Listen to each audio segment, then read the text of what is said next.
While the Deep South is digging out of a major winter storm, you might be wondering if there are any other impacts other than snow-covered roads. Chief Meteorologist Chad Merrill explains.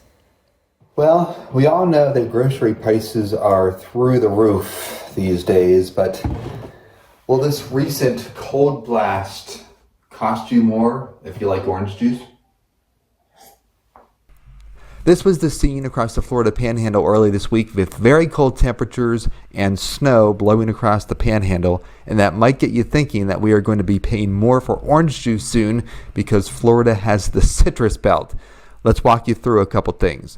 With very small oranges that are just being developed or just starting to develop, you get the temperature 28 degrees for about 30 minutes or so. 5% of the fruit can be damaged, but for 3 hours or more, 90% of the fruit is gone. And with mature oranges, if you get the temperature 28 degrees or colder for 4 hours, say goodbye to the quality and goodbye to the yields.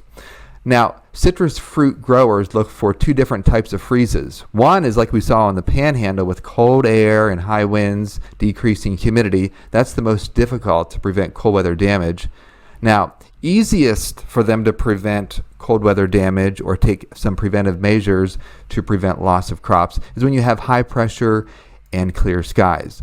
Well, did you know that the Florida citrus belt actually extends along a latitude from Tampa farther south? So the Panhandle was completely out of it, but places like Tampa, Homestead, and Bradenton, as well as Miami, are in the citrus belt.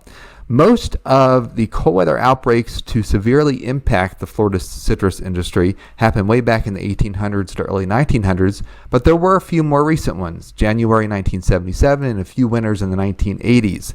This was the peak or the coldest part of the January 1977 outbreak. Teens north of the Florida citrus belt, but 20s to lower 30s inside the citrus belt. And with this current cold blast, it will reach its coldest point Saturday morning, but only the northern part of the Indian River District will get down into the upper 20s to lower 30s. So just minimal damage is expected from the cold weather for the oranges, the orange crop in Florida. Even hurricanes can damage the citrus crop. All you need is a Category 2 hurricane that'll cause some fruit trees to be blown over, and of course Category 5 storm would be devastating. Hurricane Milton was a prime example back in October that produced very prolific wind gusts and caused problems with the citrus belt. Of course, we will continue to follow trends here in the Weather Center, but for right now, this is Chief Meteorologist Chad Merrill for Newswatch.